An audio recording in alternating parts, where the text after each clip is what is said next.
Hi, it's Ross War here from infomanage.com in the middle of May here in New Zealand, and we're just continuing our short series about asset management and the impacts of a COVID recession.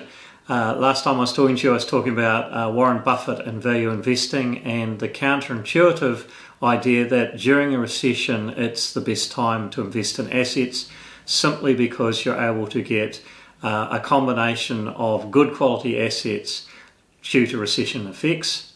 People aren't so busy, so they can put the effort into it, and also a really good price. Also in our practice over the last 20 years, one of the things we've been noticing, and I think it's worth passing on in this context as well, is the impact of peaks and troughs on work. And I just thought I'd take you to these couple of short quick diagrams on the whiteboard. The first one is if you think about your replacement Manhattan.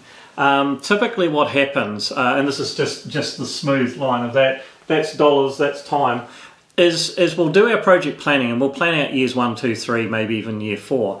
And we might have a whole heap of replacements or new capital coming in and we're just not quite ready to deal with it. So we push it into year 5 in our planning, or sometimes year 7, depending on your planning cycles.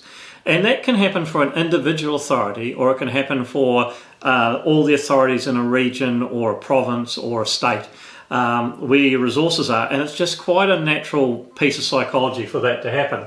Now, what happens when you create this peak here is you're going to create a peak that's above your resources. Because let's say this is the whole state or the region, and your average resources available are the blue line I've just drawn on the graph there. So anything above that creates scarcity. It creates scarcity of resources, scarcity of materials, scarcity of design, project management, supervision, all of those sorts of things. That creates two risks. One is the risk that the price is going to be quite a lot higher. The second risk is that you're not going to be able to manage the project well. And so you'll get a risk of poorer quality and higher price. It's not a very good combination. So in reality, we try to avoid doing that.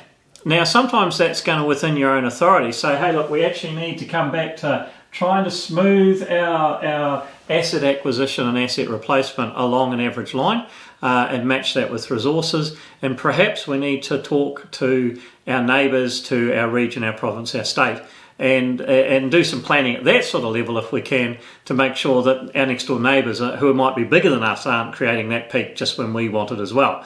Bearing in mind that this year 5 or year 7 is quite a common effect. Okay, so that's creating a peak. It creates the dollar risk and higher prices, and the resource and management risks, quality risks. So let's look at the other situation, and we'll talk about when you have a big dip, which could be quite likely if you aren't able to take the counterintuitive approach and invest through a big recession. So what happens during a recession? Let's say that's now, we're year 5, we've got this big dip here coming up in the next year or so as a result of COVID-induced recession. Resources demobilise, firms close up, people go find other jobs because there's no work on. At the end of that, as I talked a few videos ago, you go into a recovery mode. So the average through that period is still this line here. We've now less resources and less ability to do the work. We then go, hey, we're out of the recession because it's only ever going to last 1, 2, 3 years. Or we need to get right back into building assets and fixing stuff. No resources, scarcity, same problem as there. We've created a quality risk and we've created a price risk as a result of that behaviour. So it's just something to think about. And just the idea from an asset management point of view is to look through the recession, invest now, get good price and quality through that dip. Keep your resources and your quality at the right level and purchase those assets for the long term for your community at a good price and quality. Thanks very much for watching, and we'll look forward to seeing you on the next video.